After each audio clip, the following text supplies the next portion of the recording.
à cette édition. Que de dons au pays des hommes intègres. Le Japon veut aider le Burkina Faso à renforcer sa sécurité. Ce matin, la nation nippone a fait don de matériel à la mairie de la ville de Ouagadougou. Et puis, comme tous les mardis, vous aurez les échos du point de presse du chef de file de l'opposition politique avec Moïse Kinda. Mesdames, Mesdemoiselles, Messieurs, bonsoir et merci de nous recevoir une fois de plus chez vous. La coopération entre la nation nippone et le Burkina Faso est au beau fixe. Ceci s'est traduit ce matin par un don de matériel. Le Japon, à travers ce don d'une valeur d'environ 24 millions de francs CFA, veut contribuer au renforcement de la sécurité de la ville de Ouagadougou. Le reportage est signé Yannick Kabore, Odette Zouangena. Après 8 mois d'attente, le joyau du Japon pour le renforcement des capacités opérationnelles des sapeurs-pompiers de la cité de Ouagadougou est enfin arrivé.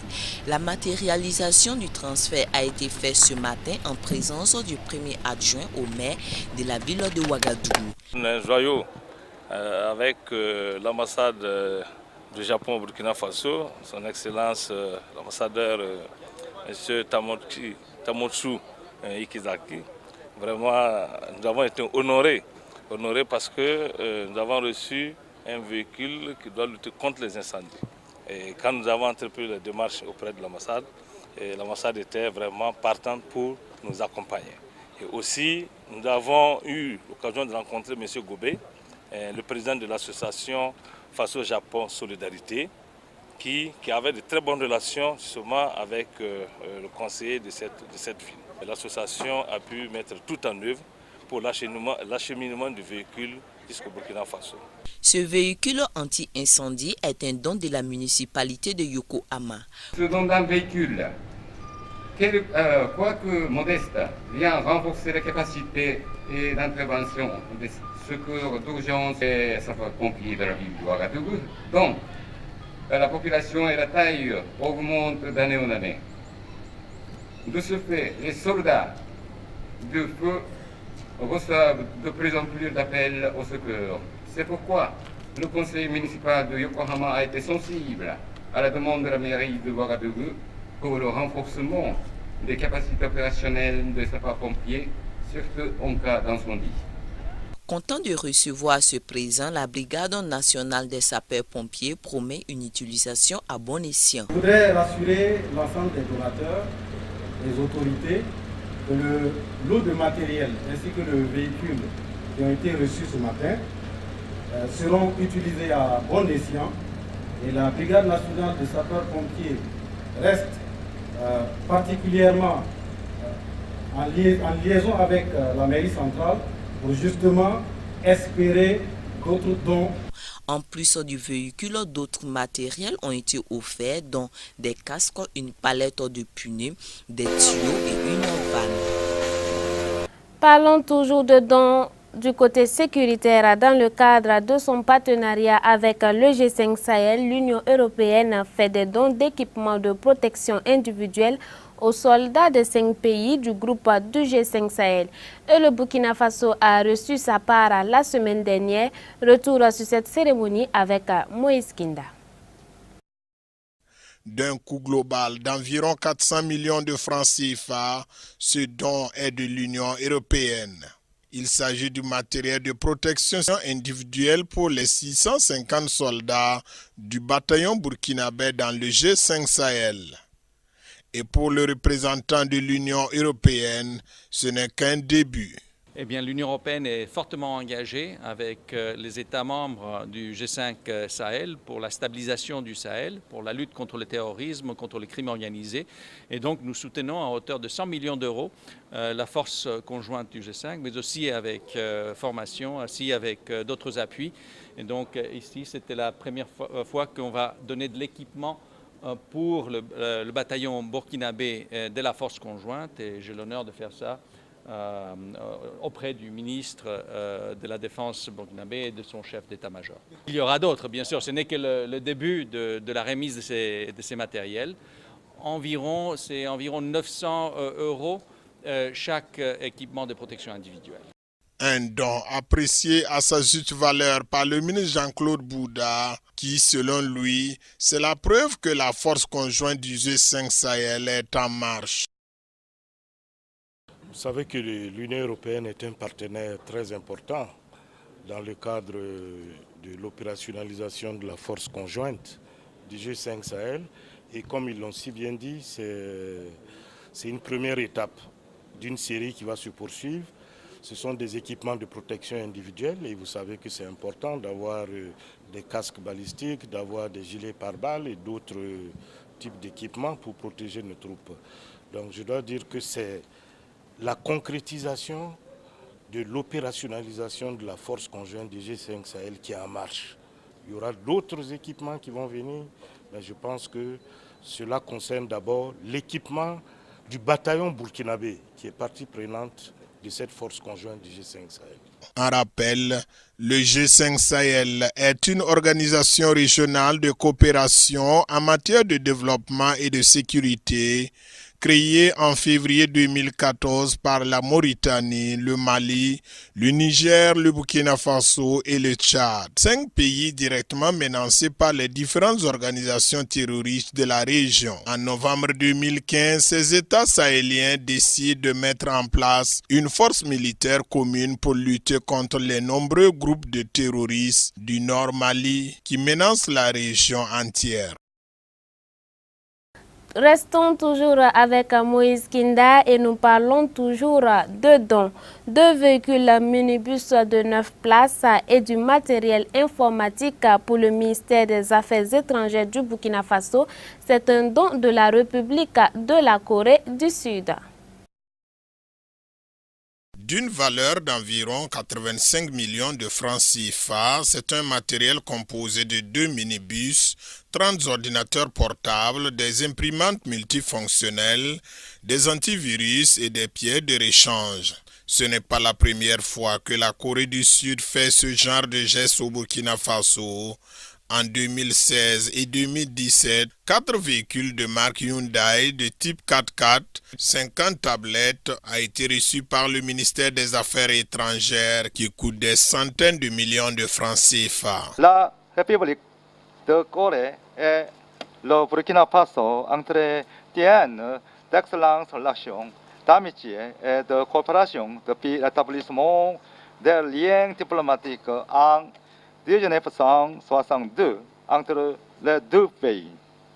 À la faveur de cette cérémonie, j'adresse mes remerciements les plus sincères au gouvernement du Burkina Faso pour avoir soutenu les démarches diplomatiques de la Corée au niveau international tout comme au niveau bilatéral, en particulier pour sa grande attention aux enjeux relatifs à la péninsule coréenne, spécialement la relation intercoréenne. Je voudrais par ailleurs vous assurer que la Corée s'applique continuellement à partager son expérience avec son ami le Burkina Faso. Aussi, des femmes bénéficient de formation et de l'accompagnement dans le Namentenga, Kuritenga, le Sanmatenga et le BAM par la République sud-coréenne. Je voudrais, au nom du président du Faso, son Excellence Roch-Marc Christian Kaboré, du Premier ministre Paul Kaba-Thiéba, de l'ensemble du gouvernement et du peuple burkinabé, vous prier de bien vouloir transmettre aux plus hautes autorités coréennes nos sincères remerciements et notre profonde gratitude pour tous les efforts qu'elle ne cesse de déployer en vue du maintien des excellentes relations d'amitié et de coopération entre nos 2 pays. Il me plaît d'exprimer notre satisfaction de pouvoir compter sur votre appui constant pour l'amélioration des capacités logistiques de notre département.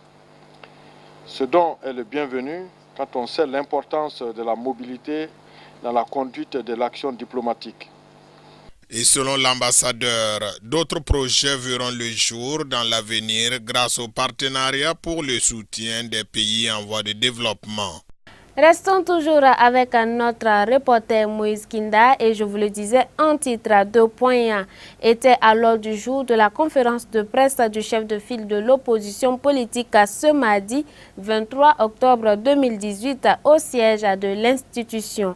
L'attaque terroriste intervenue dans la ville de Djibo le 18 octobre dernier et les manigances dans les mairies dirigées par les partis de l'opposition, manigances que l'opposition qualifie de déstabilisation. C'était là les points essentiels abordés à cette rencontre. La situation sécuritaire au cœur des échanges entre l'opposition politique burkinabé et les journalistes ce matin au siège du CEFOP. À en croire les conférenciers du jour, le revers que subit le Burkina aujourd'hui sur le plan sécuritaire est le résultat d'une gouvernance défaillante. Et selon eux, les personnes portées à la tête de ces deux ministères n'ont pas les compétences nécessaires. Est-ce que les deux ministres ne sont pas des Burkinabés? Certes, ils sont des Burkinabés. Donc c'est pour dire que l'opposition politique n'a aucun problème personnel ni de règlement de compte avec ces deux ministres. Mais la question de la gestion de la chose publique, de la gestion de l'État incombe à l'ensemble des fils et des filles de ce pays. Donc il est extrêmement important que lorsque un citoyen occupe un portefeuille aussi important, qu'il fasse montre de sa compétence. Mais lorsque nous lui avons laissé le temps de faire montre de sa compétence et que nous sommes toujours sur notre fin, nous avons l'impression que cette compétence n'est pas effectivement étalée sur la table. Nous pensons qu'il est tout à fait normal et juste qu'on puisse demander à ces camarades qui occupent aujourd'hui des postes stratégiques de laisser la place à d'autres Burkinabés plus compétents. Je m'en vais vous répondre également en termes de complément en vous posant la question suivante. Les attaques se sont passées. Au Burkina Faso, ce qui est important dans le milieu politique, ce qui est parfois intéressant de remarquer, on voit rarement des ministres qui ont le courage, dans le sens du service public, de démissionner. On n'en voit presque pas. Mais sur d'autres comtés démocratiques, le sens de la responsabilité amène un camarade responsable à se dire « il y a ma responsabilité, ne serait-ce que morale, qui est engagée dans tel et tel fait. Je le reconnais officiellement aux yeux de la nation, mais ici jamais. » Mais si des camarades ne sont pas en mesure de reconnaître leur défaillance, et que également d'autres se taisent, c'est qu'ils deviennent coupables de par leur silence.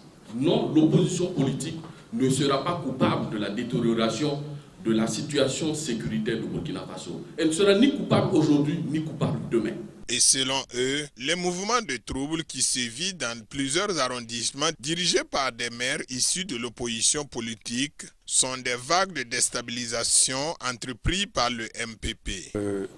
Je crois que, en ce qui concerne l'opposition, nous avons vu que c'est une volonté affichée donc, du pouvoir en place de déstabiliser et de semer la discorde parmi les conseillers municipaux afin donc de pouvoir assouvir leurs sales besoins.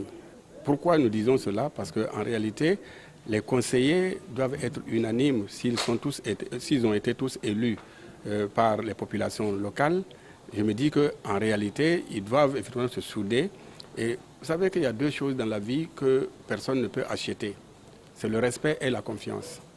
Alors, la confiance que les uns et les autres ont portée sur ces conseillers-là, ils doivent pouvoir les mériter. Ils doivent effectivement donc chercher à gérer donc la mairie pour le bonheur de tout l'ensemble.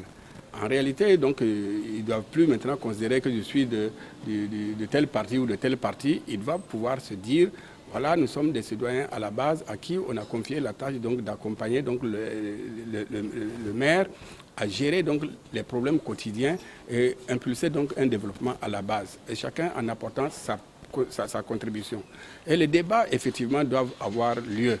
Qu'ils soient donc de telle tendance politique ou pas, on doit pouvoir exprimer normalement, après les élections, on doit pouvoir, en tout cas, exprimer donc sa position par rapport à la gouvernance, ce qui est normal. Et s'il s'avère véritablement que c'est dans le cadre donc de la gestion de la mairie, quel que soit le domaine dans lequel ils vont aborder, dans le budget et autres, et la réalisation, plan annuel d'investissement. Dans tous les cas, ce qui est sûr et certain, tous les conseillers municipaux doivent pouvoir se prononcer. Qu'ils soient de telle tendance ou d'autres tendances, ils doivent pouvoir se prononcer. Et je crois que c'est ça qui manque.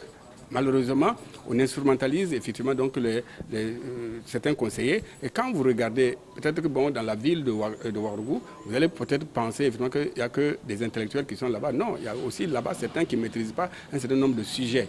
Et quand vous partez dans toutes les provinces, dans les communes rurales, vous allez constater effectivement que la plupart ne savent ni lire même, ni écrire même, et qui sont là-bas, mais qui ont des idées et qui aussi peuvent exprimer donc leurs besoins. Parce qu'ils vivent quotidiennement donc des difficultés. Et je crois que si l'État voulait donc peut-être apporter donc des véritables solutions, s'ils sont là pour l'ensemble donc du peuple burkinabé, ils devaient pouvoir faire en sorte qu'il y ait un climat dans les communes, pour que dans les mairies, que les gens se soudent, qu'ils essayent donc de prendre à bras le corps pour le développement et non pas chercher à diviser comme si éventuellement nous sommes déjà en campagne. Non, ce n'est pas la campagne. Et l'opposition termine sa conférence de presse que ce ne sont pas les forces de défense et de sécurité qui rendront compte, mais plutôt les dirigeants politiques. Il incombe à ces autorités de définir des stratégies victorieuses, mais aussi de mettre tout en œuvre pour que les forces de défense et de sécurité et paramilitaires aient le moral haut. Tous les premiers dimanches du mois d'octobre est célébrée la journée des médias, des églises, des assemblées de Dieu du Burkina Faso.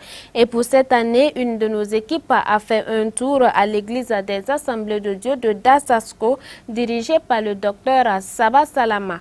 Retour sur le culte avec Odette Zongena. Ce dimanche 7 octobre 2018, les chrétiens de l'église des Assemblées de Dieu de Dassasko ont célébré leur culte dominical en toute symbiose dans la communion fraternelle. Tiré de 2 Timothée 2, versets 1 à 7, le docteur Saba Salam, premier responsable de cette assemblée, a axé son message sur la persévérance du disciple de Jésus. À l'en croire, ce 21e siècle est le temps du combat spirituel. Ainsi, tout christianisme sans disciple est un christianisme sans Christ.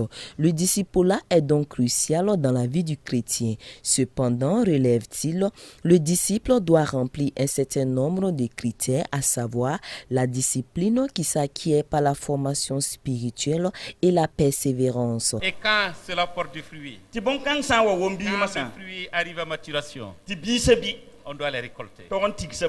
Qu'est-ce que cela nous enseigne? La persévérance. La persévérance. Il n'y a pas de discipline. Il n'y a pas de disciples de Jésus-Christ. Si nous ne sommes pas persévérants, si nous ne persévérons pas, en dépit du péril, nous devons endurer les difficultés. Nous devons endurer les persécutions. Aujourd'hui, les chrétiens, nous refusons d'entendre parler de persécution. Nous préférons penser et parler des choses, des bénédictions ici-bas. En tant que leader chargé de la formation des disciples, au niveau de l'Église nationale des Assemblées de Dieu du Burkina Faso, le docteur Saba Salam estime que cette tâche incombe plus aux responsables ecclésiastiques qui doivent impacter la vie de leurs fidèles. Le formateur des disciples est d'abord le pasteur. Le berger doit former les gens à ressembler à Jésus. Lui-même doit ressembler à Jésus. Doit être un modèle pour que les autres suivent. C'est pourquoi nous disons que la formation des disciples est essentielle. Par la méditation de la parole de Dieu, par la prière, par des enseignements suivant des thèmes pour que nous puissions lui ressembler. C'est assez important. Et l'Église des Assemblées de Dieu du Burkina Faso est engagée dans cette formation.